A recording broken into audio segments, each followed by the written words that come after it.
Окуучулук кез адам жашоосундагы эң кызыктуу жана эстен кеткис мезгил. Кыргыз эстрадасындагы көрүнүктүү ырчы айымдардын бири Алтынай Нарбаева мектепте аяктаганына 35 жыл болгон. Бирок бүгүнкү күндө аркалаган кесиби дал ушул окуучуларга байланыштуу.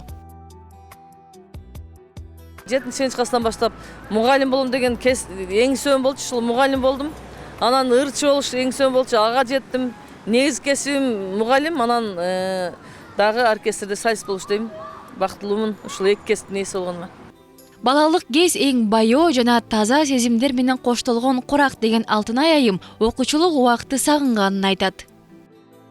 Мектепте 1-2-4 менен бүткөм. Алдыңкы окуучулардын бири болчумун. Ал убакта отряд вожатый деп койчу. Пионерлердин отряд вожатый болосуң кичинекей класстарга. Анан кийин комсомол комитетте болуп, 10 класс бүтүп, кийин жумушка иштегенде дагы ошол комсомол комитетте болуп иштеп жүрдүм. Мага ошол ал убакта коммунисттик партиянын мүчөсү кандидатурасы болгон чоң ийгилик болчу. Ошол мен кандидат болуп, ошол өкмөттөн ал убакта совхоз деп койчу, совхоздон баягындай атайын жолдомо менен келип окуп өткөм. Окуучу кезде жалаң 5 деген баага окуган, мектеп жашоосуна активдүү катышкан Кенже Дүйшеева быйыл 30 жылдык бүтүрүүчү кечесине классташтар болуп даярданып жатышканын айтат. 20 жылдыкка бардым, 10 жылдыкка бардым. Бул өзгөчө, эми биз 30 жылдыкка даярданып атабыз десек болот. Быйыл өзгөчө чакыруулар абдан көп. Анан классташтар деле Кудай буйруса 2 жылдан кийин деп атабыз, 1 жылдан кийин экен. Ошол дагы бир майрамга даярданат экенбиз деп туралы. Дагы эле болсо катташуудабыз. Бүгүнкү күндө ошол акыр коңгуру жакындап калды. Биз 30 жылдыкка даярданышыбыз керек деп өзүнчө группабыз бар. Анан ошону эстеп бир сыйра кубанып калабыз. Классташтардын баардыгы дайыма эле ошондой байланышта туруп атабыз да.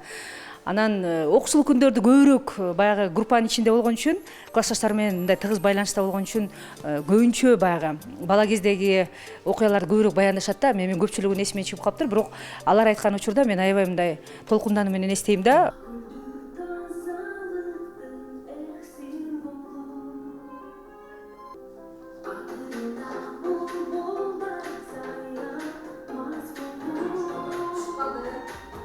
Эң бир жакшы мезгилим меники ошол окуучулук күндөрдө өттү десем болот да. Ошол учурдан пайдаланып бүтүндөй бүтүрүүчүлөрдү дейли быйылкы жылы 20 жылдык, 30 жылдык болуп аткан жалпы ошол майрамга чогулуп аткан окуучуларды деп коелу. Жакын күндөрү ошол жолугушчу күндөрү баары жакшы болсун деп. Бири-бирине сагыныч менен мындай жолугушсын деген жакшы ниетти айткым келет. Албетте мен дайыма сагынуу менен, кусалык менен окуучулук күндөрдү дайыма сагынып турам. Балалыкка кайрылуу деген чыгарма ошол мектепке арналган чыгарма болуп эсептелинет. Менде Кудай буйруса 30 жылдыкка чыдамсыздык менен күтүүдөмүн. Ал эми ырчы жана куудул Эрнест Бөрүбаев мектепте эң тентек окуучу болгонун эстеп жылмаят. Тентек жана тапкыч болбосом өнөр адамы катары тааныла албайт элем деген Эрнест мырза мектептеги иш-чаралардын бирин калтырбай катышып, алдыңкы окуучу болгон. Тентек болбосом мен азыркыдай болуп эл алдына чыга албасам керек эле. Уялчактар, тартынчактар, анан баягы азыркы тилде айтканда тормузурактар эл алдына чыга албайт болуш керек. Мен ошо именно тентектигимдин айынан баягы балаң тентек болсо кубаныш керек экен, сүйүнүш керек экен. Анткени энергиясы бар, ден соолугу жакшы депчи. Балким ошол тентектигимдин айынан ушул жерге чейин келдим окшойт. Болбосо айылда жүрө белем азыр.